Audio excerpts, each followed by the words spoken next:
Unbelievable news, everybody. It's cannabis legalization news like you can't believe. Two people have gotten together and there's billions at stake. There's not only that, we also have some great history. We have a wonderful Name That Strain and much, much more on a brand new and 18 plus only episode of Cannabis Legalization News.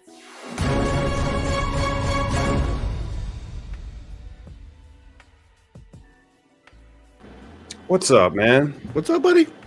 Happy Wednesday. Happy Wednesday. Yeah, everybody out there, thank you for joining us for a roundup of the cannabis legalization news that we have for the week. It was quite a busy week, and today's one of those days where, Danielle and I were talking about it earlier.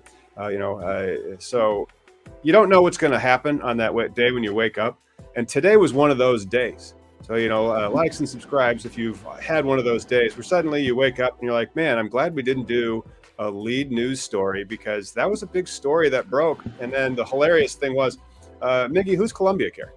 Well, that's the thing I was going to say. Even in the legal worlds, we are two different worlds, right? Like, yeah. It's one thing that, like, I go to Kentucky, right? I feel like that's a different country versus two legal states with two different, like, whole animals, right? Like, we all know cookies, but who the hell is, Columbia Care? What is Columbia Care? Yeah. Well, before we talk about that, let's remind people that the new Cannabis Legalization news site is live, and that's where you can find our podcast, our Facebook page that does have approximately, 343,000 people. We're actually on it right now. Sign up for our newsletters there, and that's where we publish articles on all those little clip shows that you see. You can find us over at cannabislegalizationnews.com or on Facebook at facebook.com/free-THC. So that's kind of the little intro advertisement for the channel. Now I think we can get to the real meat and potatoes of our main story, but it's a pot stock story, so I'm starting with that bumper.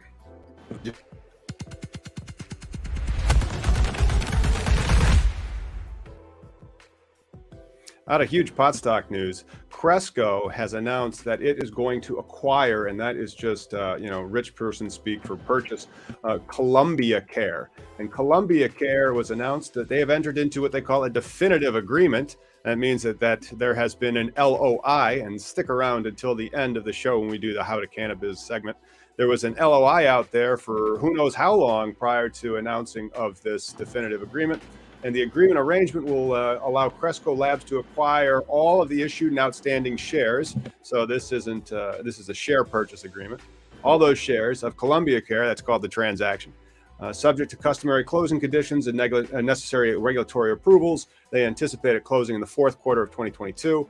So I like how I've heard of CRCO a lot because I'm out of Illinois. They're one of our, they're the largest operator out of Illinois. And I'm sure like Green Thumb Industries would be like, no, we are. But and then there's Columbia Care, which was kind of a big to do on the East Coast. So like I was looking at New York, I'm like, I guess CRCO's not in that.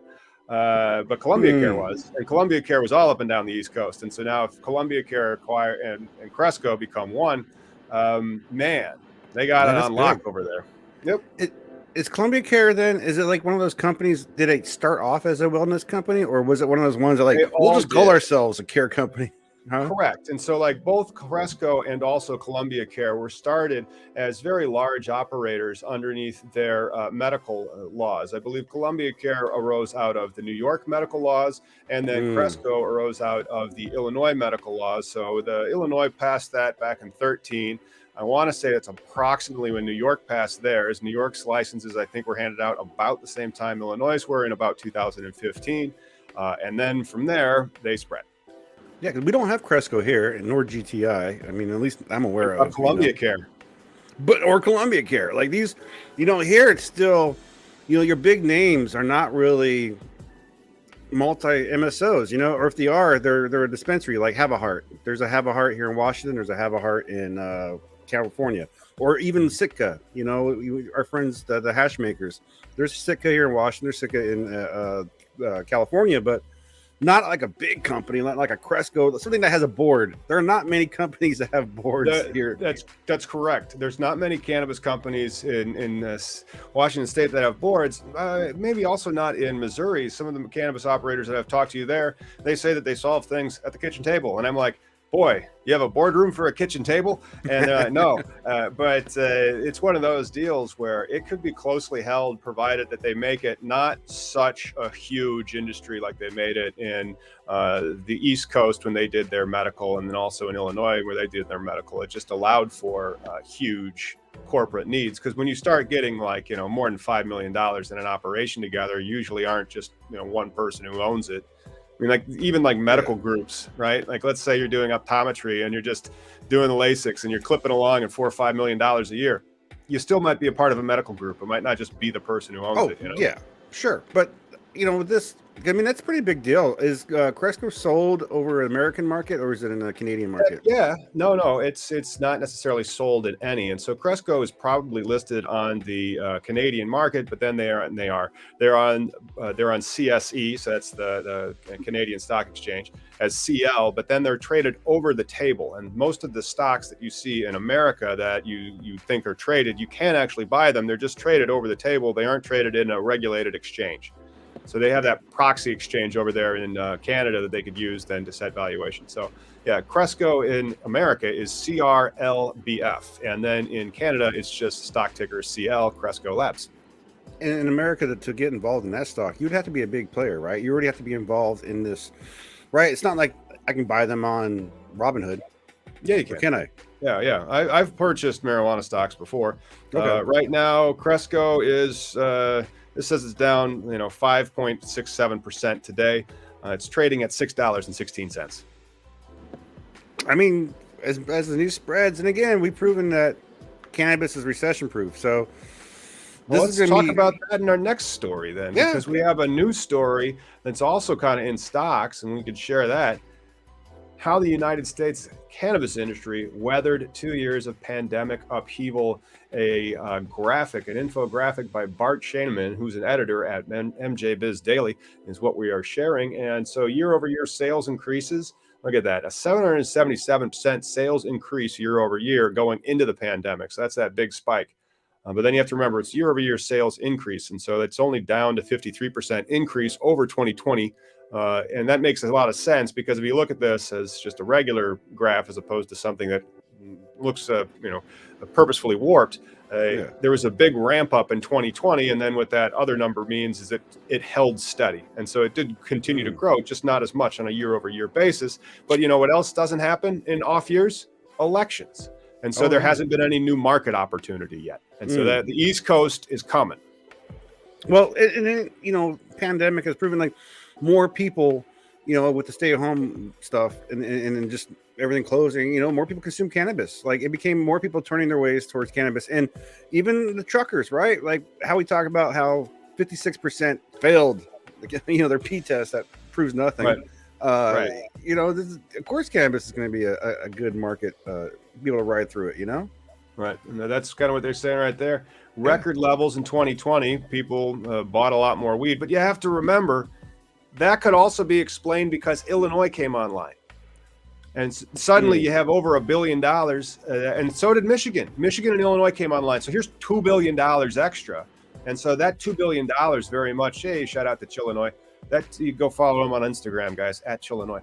And so that uptick that you see right there with that 777, that could be $2 billion of in Illinois and Michigan starting their first years. And so look for another 777% increase when you see, or more, because New York's huge. And New York has their hemp farmers farming biomass this summer, and they're going to be just crashing the prices. But that's awesome. I mean, we're going to talk more about New York next month. But, if you're a hemp farmer in New York, you are a lucky person. And you should go on over to cannabisindustrylawyer.com. But, and again, too, when the pandemic hits, and Josh Kincaid of Talking Hedge pointed out that the spike that we see as consumers that happened during the pandemic, of course, is going to plateau because people realize, like, oh yeah, cannabis for me, yay, or nay. I mean, it's not like, oh, now I got to go back and get it all of a sudden or something. It's something I'm going to do or something I'm not going to do, like vitamins. I don't know. It's not the addicting thing.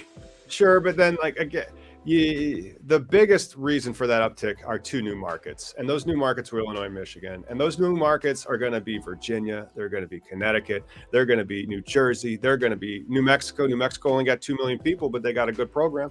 It's going to be, New York, Pennsylvania. That's a lot. And then eventually it'll be Florida, but, hopefully Florida has an open entrepreneurial market as opposed to what it currently has. Well, then that uptick too is also attributed to the laws passing, even though the markets didn't occur yet because regulations take forever. In the turn times is like if you're in prison, but the markets became like the states realized like yes, people like cannabis, and so since the rules flip, it makes people less scared, right? More emboldened to try this, and then realize like yay, we've been lied to for fucking all my life. Literally your whole life you've been lied to. And that is one of the reasons why we're going to do an international news story mostly about why you've been lied to your whole life. Miggy, have you familiarized yourself enough with this one to lead off the next story? Let's do it. All right, man. All right. So bipartisan congressional lawmakers want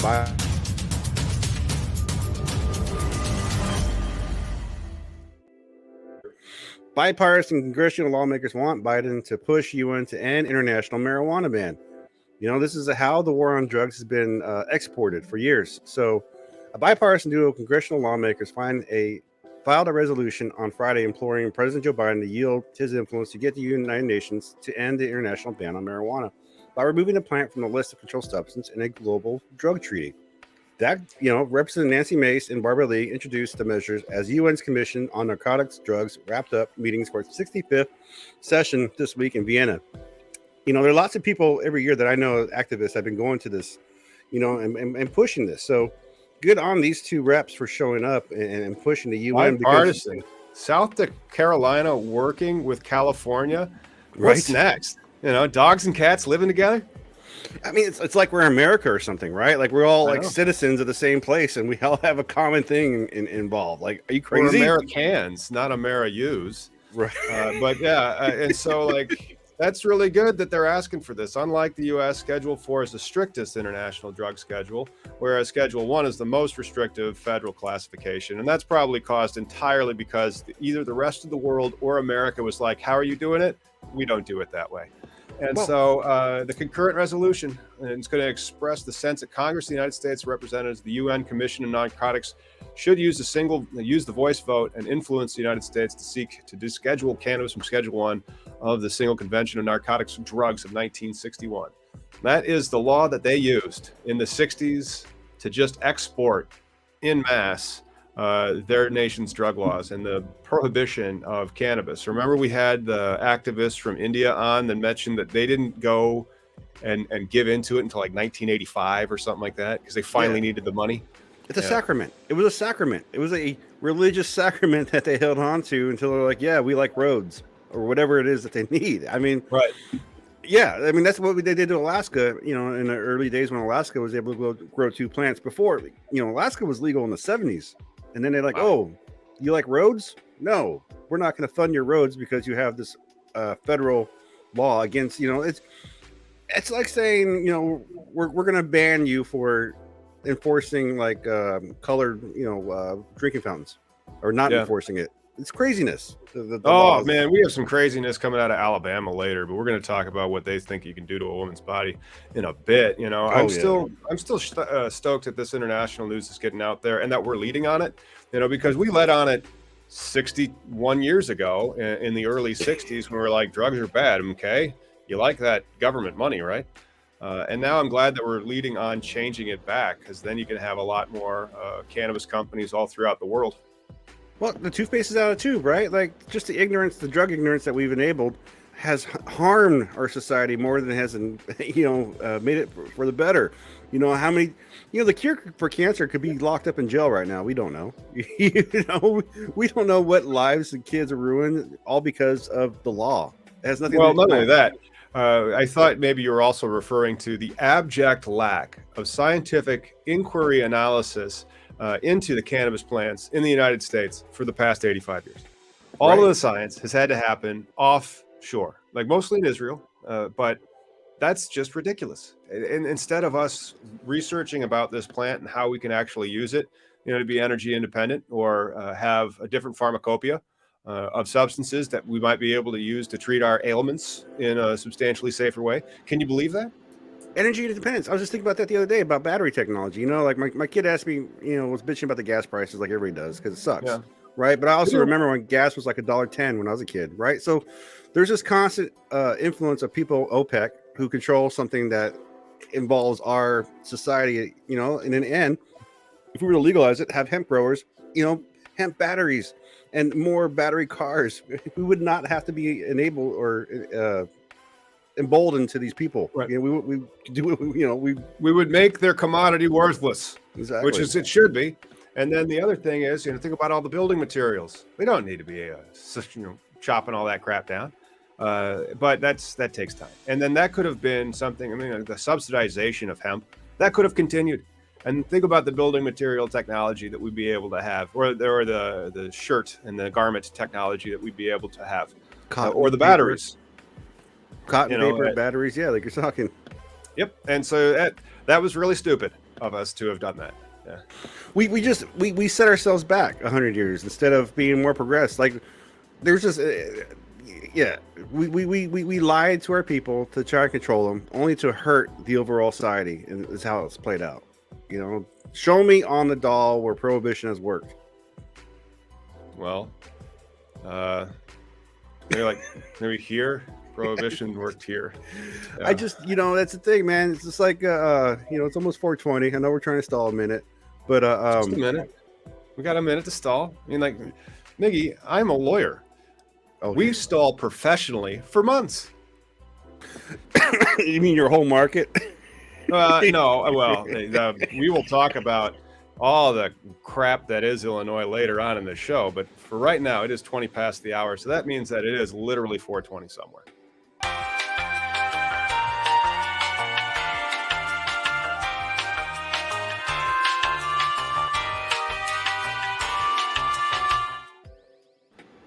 Right on. Yeah. Hey, man, what people should be doing? They should be checking us out on Apple Podcasts because we're there. You can find Cannabis Legalization News on Apple Podcasts. We have 40 ratings, and mostly a 5-star rating. So please go rate us 5 stars. Nice. And then give us a hilarious review and then take it in your car with you if you haven't caught the news. But we still do the clips only on YouTube. Yeah, it's we try and get the content's hard. Content's hard. And then the other thing, we're also on Google News.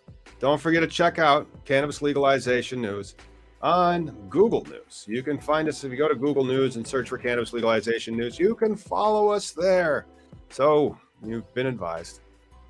Right on. Hey, man, did you see, and this is not in the script, this is something I shared a meme on our page. A friend of mine who's going through Montana process of opening a store. Oh, okay. This is training that she had to go through. Check this out. Let's see if I make it bigger. But the picture shows when recreational marijuana should not be sold. Common signs of intoxication: appearance, bloodshot eyes, disheveled clothing, flushed face, blank or dazed look. Flush face. Disheveled clothing. Disheveled clothing. All right, this shirt was pressed when I got here. I'm just fucking lazy. Or you know what? Sure. This guy, look at this picture though. This guy looks so stressed out. He needs the weed. Like, how are you going to deny somebody that comes into your store like that and be like, sorry, sir, even though you need a good indica? I don't know. Yeah, that does happen way often. But I'm just kind of got some trending moving news. Something behind. Oh, sure. What's up? Oh, I was saying we got some trending news. All right, let's go ahead and hit the trending news then.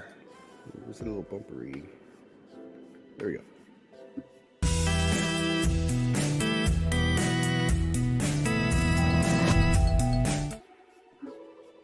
Trending news. Jointly now offering cannabis to employees as a wellness benefit. This is getting reported out of the Ganjapreneur. That's pretty awesome. $150 a month for legal cannabis transactions made in the pursuit of purposeful cannabis consumption. And most of the cannabis consumption that I do is purposeful. Very rarely do I use it accidentally. Where's jointly located at? Jointly located. Jointly is a cannabis wellness platform utilizing data that makes me think it's probably out of the United States. The Jointly's CEO and co-founder is called David Coy, and the company has been working with its tax, accounting, and employment teams on the new wellness benefits program since November. Ultimately, we could not find a reason to believe that reimbursement for lawful cannabis consumption as part of a company wellness benefit is problematical. This may be in Canada after reading that type of stuff, Well, that's what I was thinking, because as our last guest Jay talked about, right? The fact that you could use your benefits towards fucking weed's amazing. Right. The fact you could do that, but it also makes me think that it's maybe Canadian.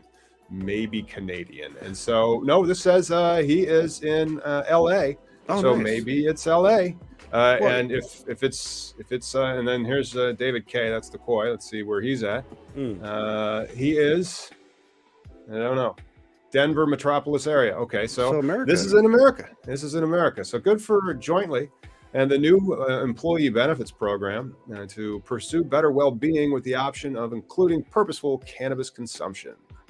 I love that they worked it with their tax lawyers. Like, they're trying to figure out like it's so fucked up that to give things away, cannabis at that, there's got to be like rules and stipulations, just like here in the state of Washington. Companies can't give out samples. We're still in that part of 1930 where we just can't give out samples. But yet, wow, yeah. But yeah, this is a multi-state. I mean, because they were in two different states, so therefore multi-state. And I'm not exactly sure because we haven't figured out if they are actually a Canadian company. Just they're in Denver or in LA, like a lot of Canadian companies are, right? And I'd also like to see the tax policy memo from those tax lawyers that wrote that. That would be what I like to call good reading. But that's only because I'm fairly boring. If I think like good reading is reading, oh, look, a tax court opinion.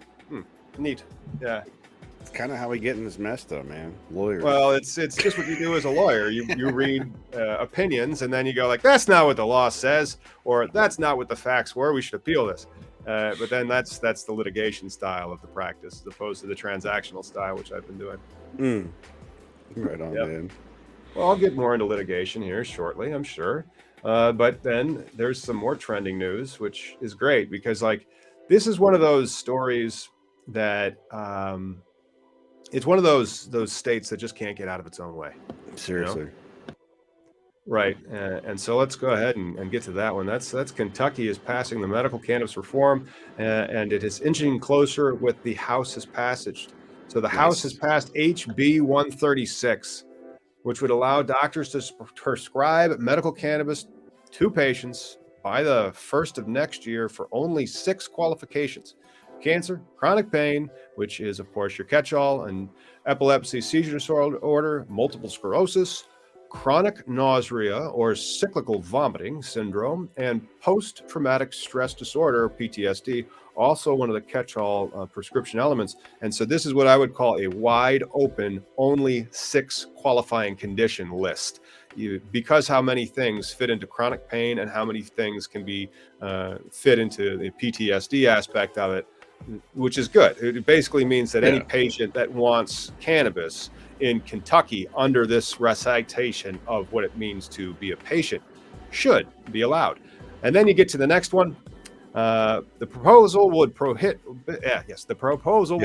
smoking as a form of use, and home cultivation would not be allowed. This means that it is an oil-only state, and so oil-only states, of course, have the additional expense of the processing. Yeah, well, and again, this is, I know it's not the best bill. I know a lot of people are already upset, not feeling warm fuzzies by it. But once you get this in the books, who recently just flipped? Wasn't it Alabama that went to flower, or Mississippi?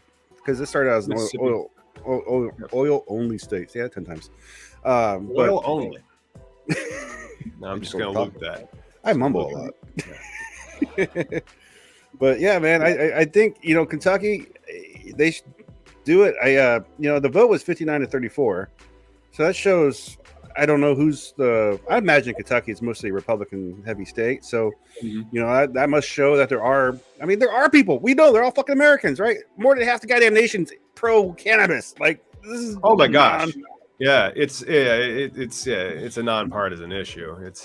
It's just Everybody likes it, except for like 25% of people are just like, no, I prefer to live in the past.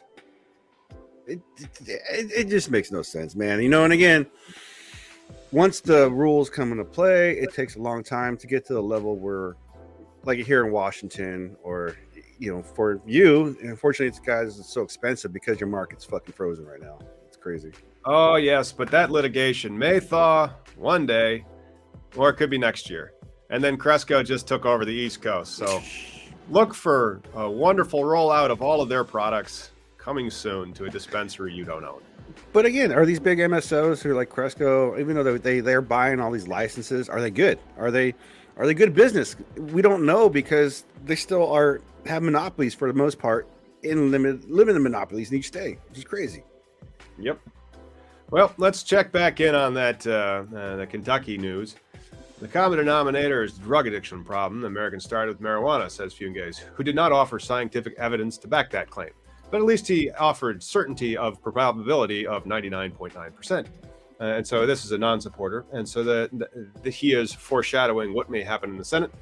Despite this bill passing in the House in a 65-30 vote, the Senate is substantially more conservative, and they do not believe that it's actually going to make it through there. But aren't the Appalachians going through Kentucky as well? Like, didn't Kentucky go through the whole opioid crisis too, pandemic or epidemic? So, their ignorance is thinking still that cannabis is a gateway drug, whereas it's an exit drug. It's a thing that people do to not do harder shit, to not be a horrible person. It's fucking to not crazy. Do that. But then, and then how many people in Kentucky want this? 90%, 9 out of 10. Damn. And then think about that. Where does Kentucky rank in racial disparity in cannabis arrest? This one's pretty interesting. According to the Marijuana Policy Report Project, their data, Black Kentuckians are 9.4 times more likely to be arrested for possession than white Kentuckians. I bet you Kentucky's just gerrymandered the shit out of it. Just all like weird. This is all the arst people. It's all McConnell's. All the arst people? Ours. Again, Kentucky's a very heavy red state anyway, so I don't know how. I guess look, minorities. Oh, skip that part. We're not gonna. I don't know how they do it, man. Yeah. So we got. Hang on a second. I'm gonna put a new bumper in there because stuff I didn't see coming, and then it says news clips, and so. Okay, I'm waiting. It's all good. Yeah. But there is more stuff coming here in just a second. I can turn into a mukbang video and eat my pizza. Oh, neat. Cannabis mukbang.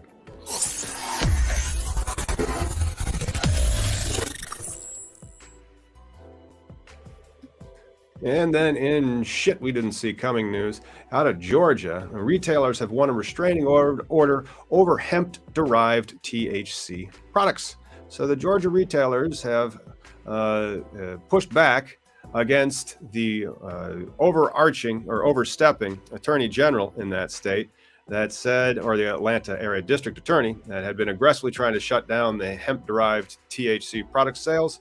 And they had seized millions of dollars of these THC products, whether they're the Delta 9 types of products or the Delta 8 and the Delta 10 THC, which say they're illegal under the state law.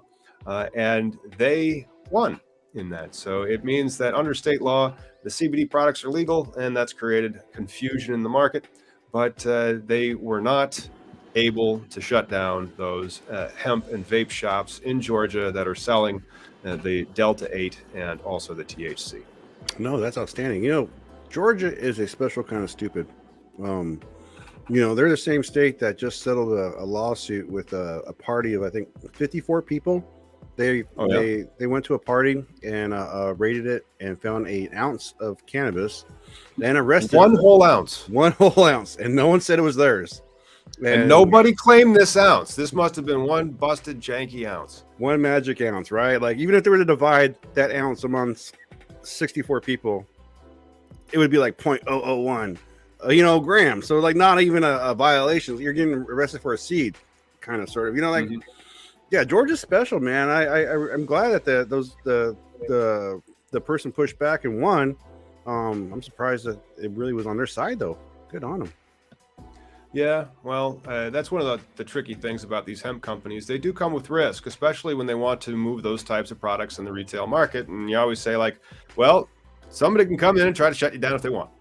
And then you have to look at the state level. And then did they change the law at the state level? Or usually is it the attorney general, coming out for the state, or like the regulator saying, like, we now consider this illegal? That's not necessarily theirs to say. And then you can take it to court, and it appears that it was successful in Georgia. And then from there, we'll see. It's a temporary legal victory, according to the AP News, against the cannabis extracts. Well, again, you're right. They have business. They're going to keep funneling it, pushing back. Hopefully, the Georgia prosecutors just see it as a waste of time. Again, people in positions of power are just people, right?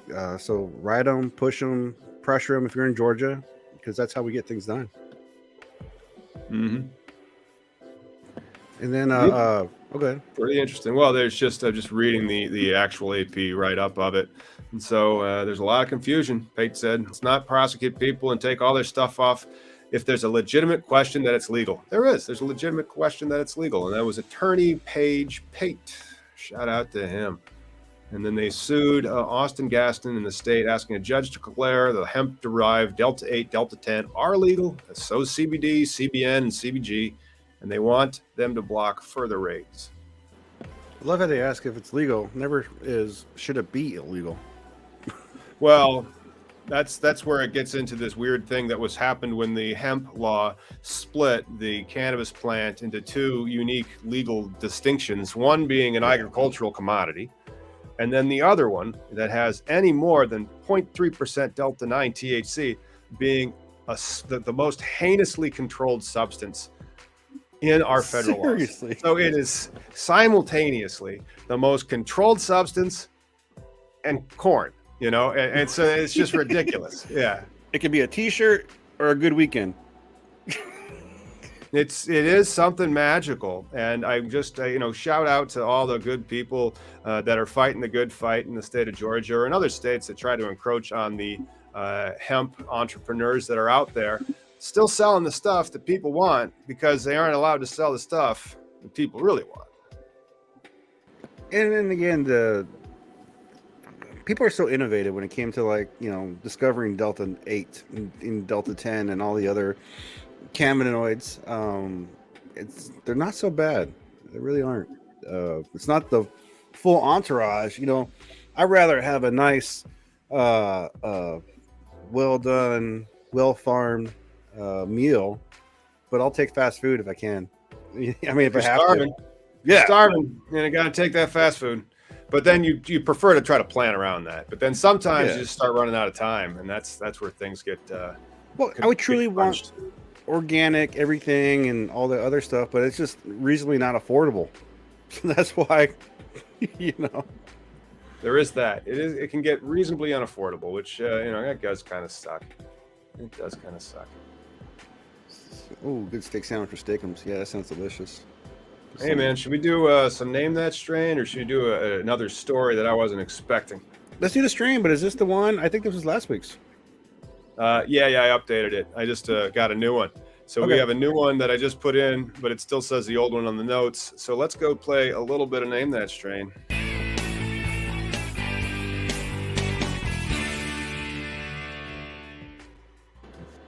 Ow. There she is. That one definitely has some purple undertones in it. And that's the name hint. That is the name hint. I love the, oh man, so frosty. So frosty. Yep. It's so frosty. What are you smoking on right now? I'm smoking on something that kind of looks like that. It's bag seed. And so the bag seed came out of it, and it tastes pretty cushy, and it has a lot of purple in it. And so I don't know what it is though, but it's great. Right on. Yeah, and then it's a lot better than this other crap, headline that we saw. So get your jokes in as we have that. This one's really close, but it's not quite there.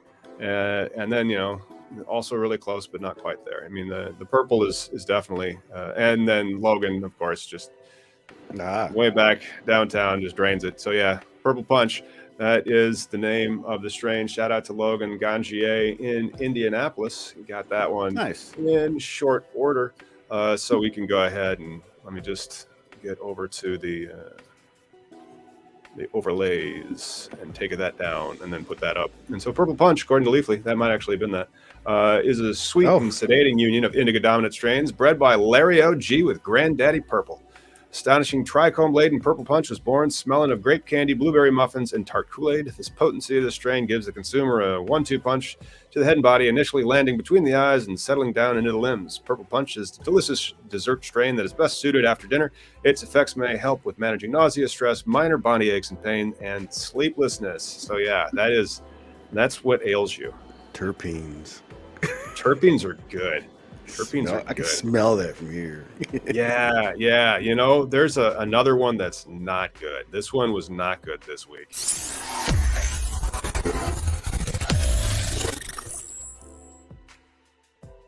Mickey, you're not going to be expecting this shit. Alabama bill is going to force women who want medical marijuana to show a negative pregnancy test as part as the on-take and the qualification. So can you believe that? Dumb. This just shows the ignorance of the politician. You know, first off, mother's milk has endocannabinoids in it. Your body has an endocannabinoid system. Like, there are studies showing pregnancy is not as like, it's not like drinking alcohol or smoking cigarettes. Cannabis is a whole different animal. You know, we keep trying to put it in the damn alcohol legalization. Yeah, we're like a child that understands that you get the child toy, like with the square and the square hole and the round hole and like the triangle hole, and they learn shapes.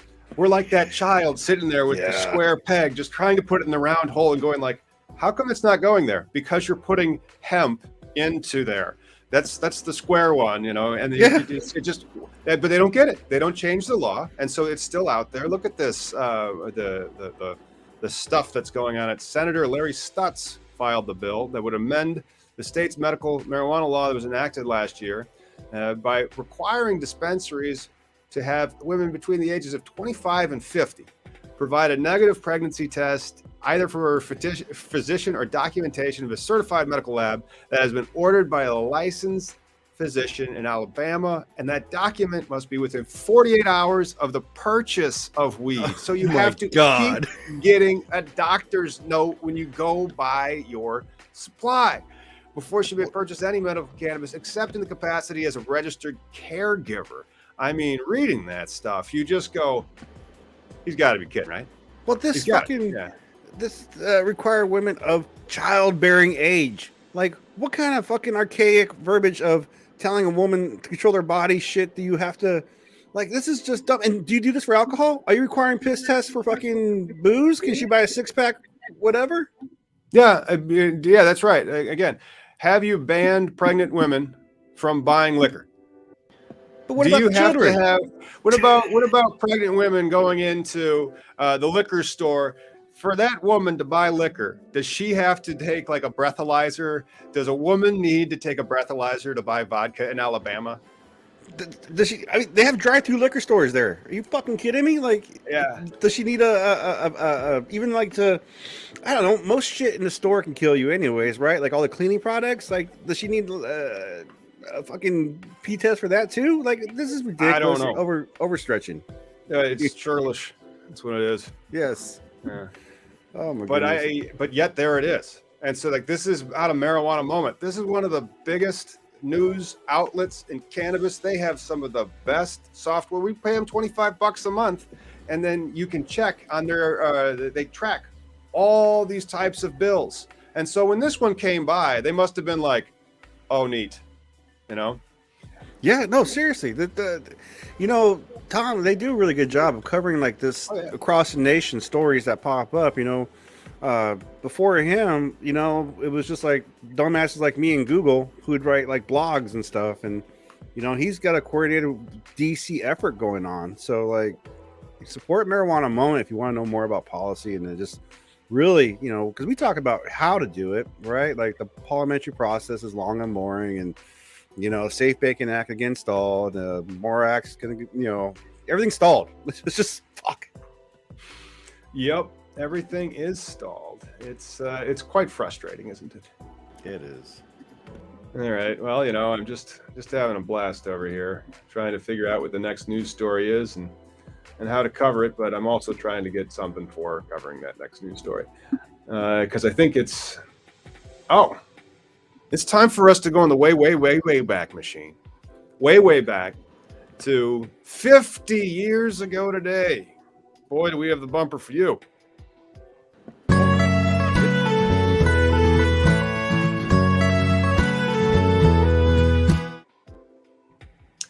$50 ago, almost to the day, to the yesterday, the Schaeffer Report, the federal panel said marijuana should be decriminalized, but the president who ran on reform still hasn't done it. And you can see they get into a little bit of an editorial reply there. However, if those of us are joining and are not in the awares, you're going to enjoy this. And so smash some likes and click them subscribes if this is something that you didn't know. The way that the Controlled Substances Act actually got passed back in 1970 in the wake of there being no federal cannabis prohibition, because Timothy Leary and Leary v. United States got the 1937 Tax Stamp Act kicked, and Nixon said drugs were public enemy number one.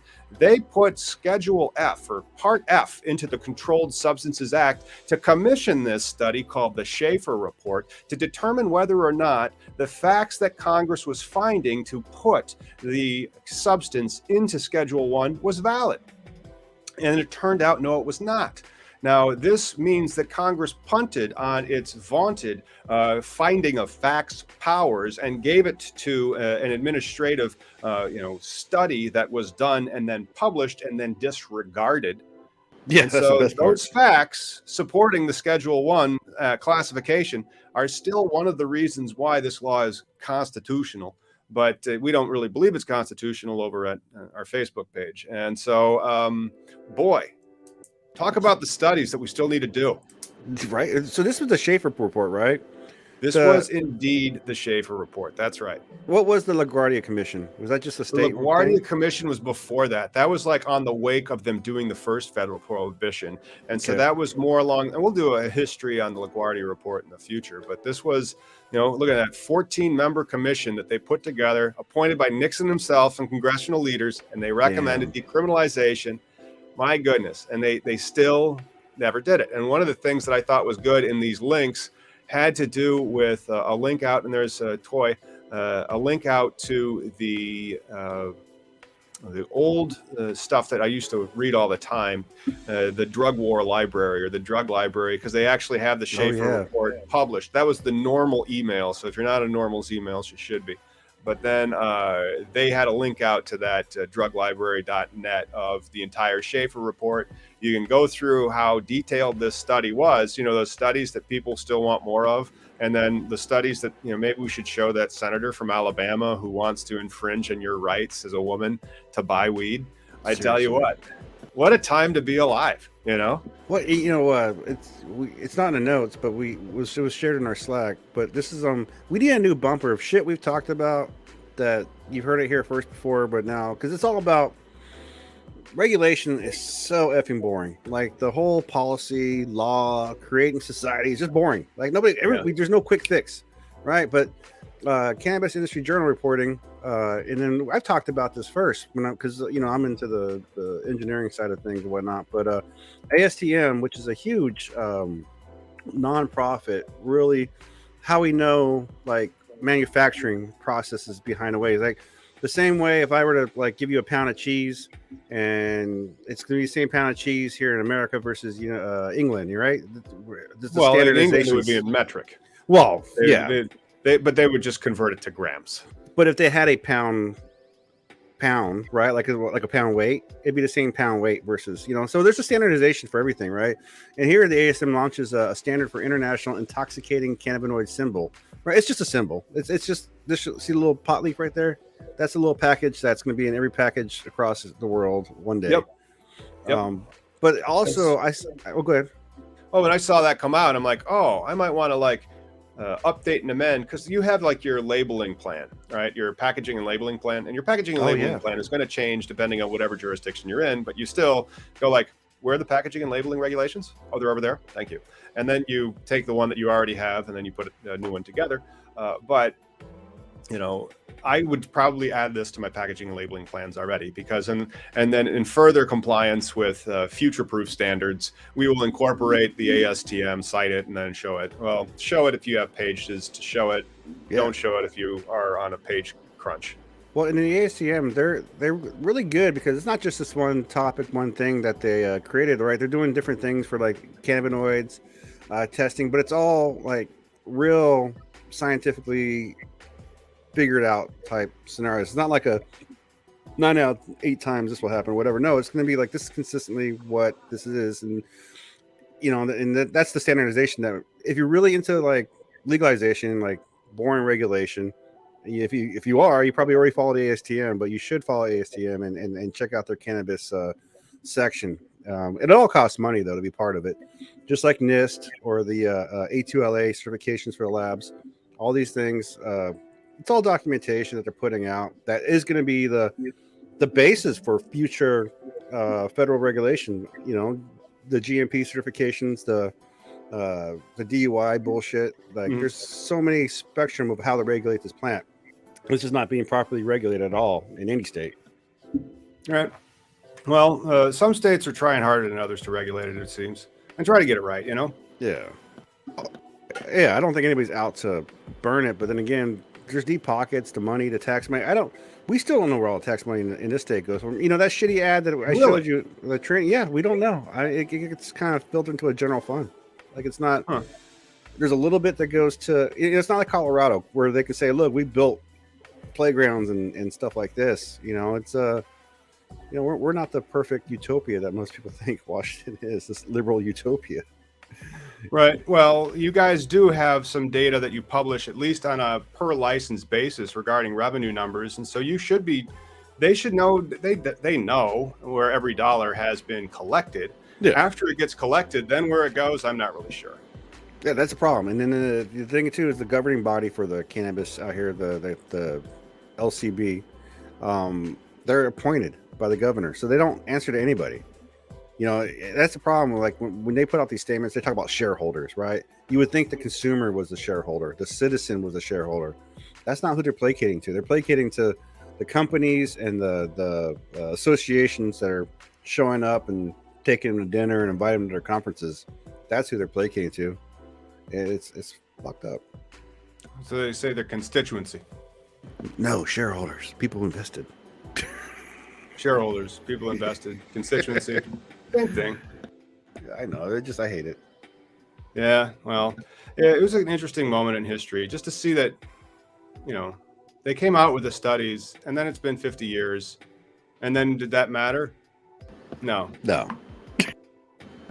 But again, like you were saying though, we still have these bullshit, like all these non-studies that came out, right? Because everything has to be proven against showing cannabis being evil, but it doesn't, because it's not. It's like studying a teddy bear. You're like, it's scary. No, it's cute and cuddly once you learn about it. I don't know. It's just dumb shit, right? Like the way we've been pushing the narrative for this plant. It's like equivalent to coffee.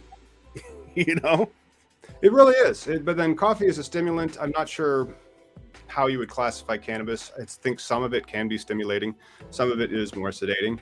But when it comes down to like, well, what about its deleterious effects on your health? It's comparable to coffee. Yeah. And if we just not promote this ignorance, America could be better off. We could be so fucking, going after real crimes and real bad people and fixing real issues. But instead, we circle jerk. I got nothing. Yeah, well, let me pull up some regulations. That's one of the things that we got last week, or I'm not sure if it was last week or earlier than that, to be honest. It may have been a little bit earlier, but we're going to do a little bit of the how to cannabis and talk about our webinar that we'll be having here in a bit. So let's hit that next bumper about it,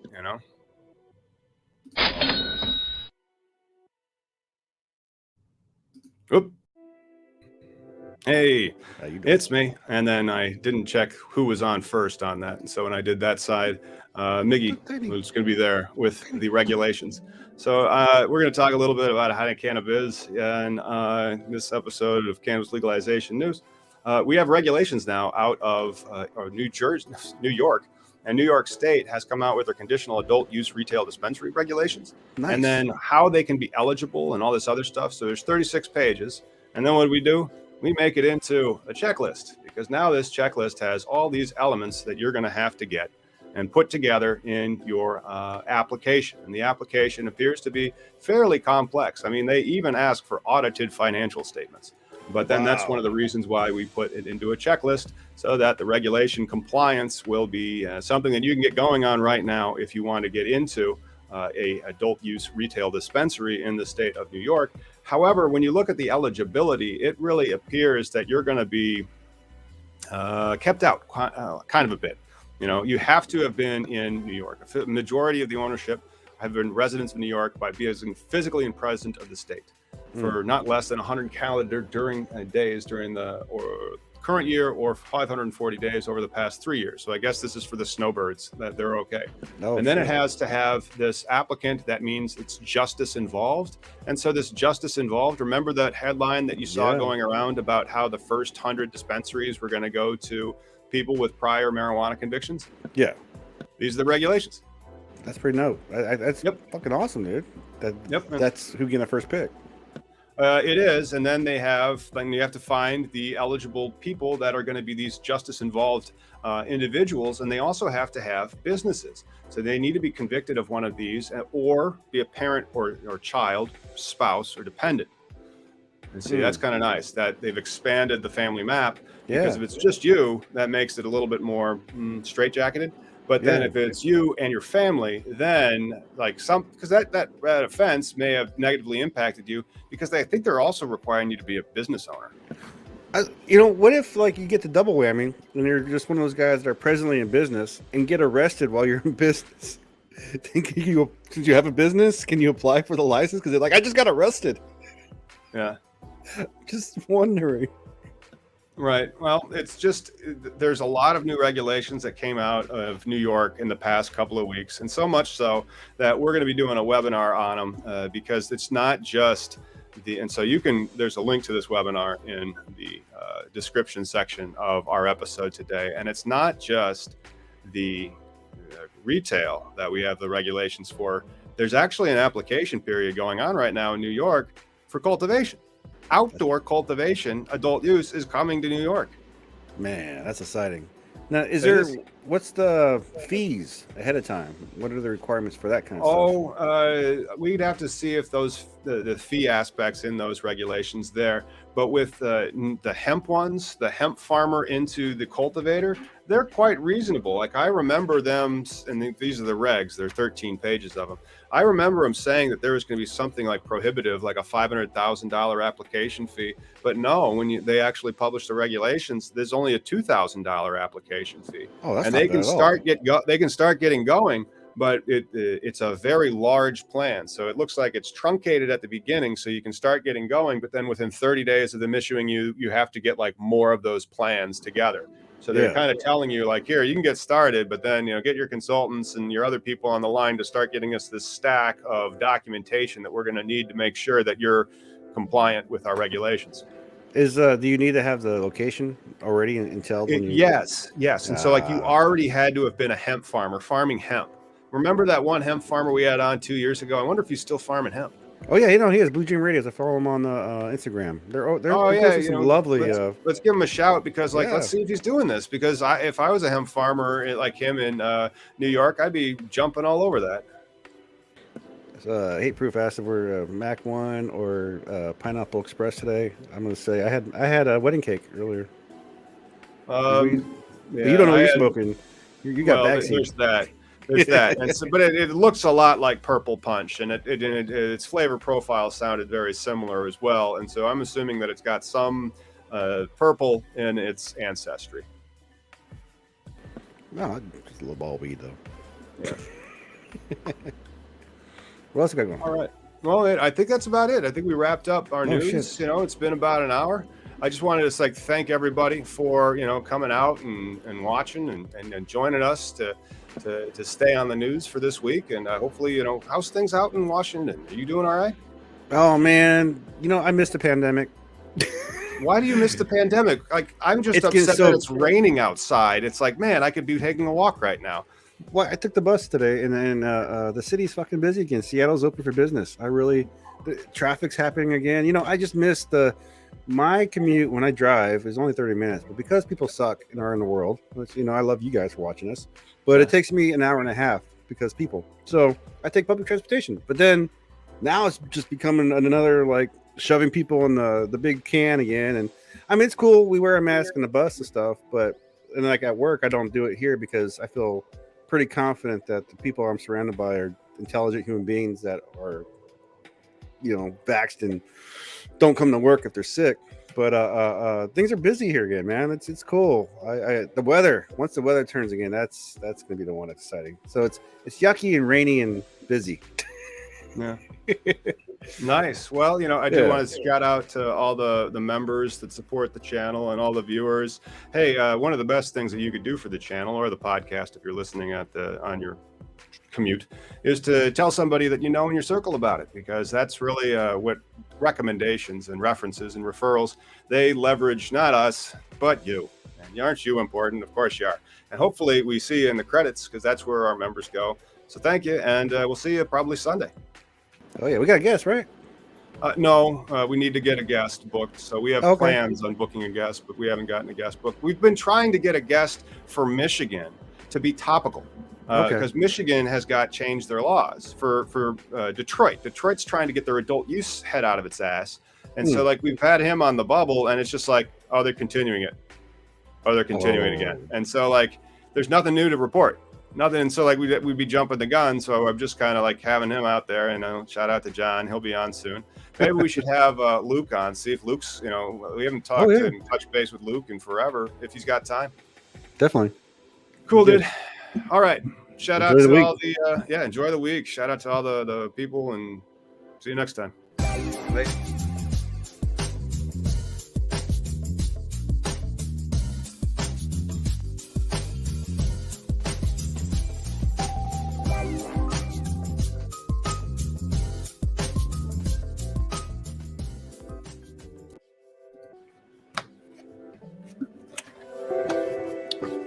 Pizza.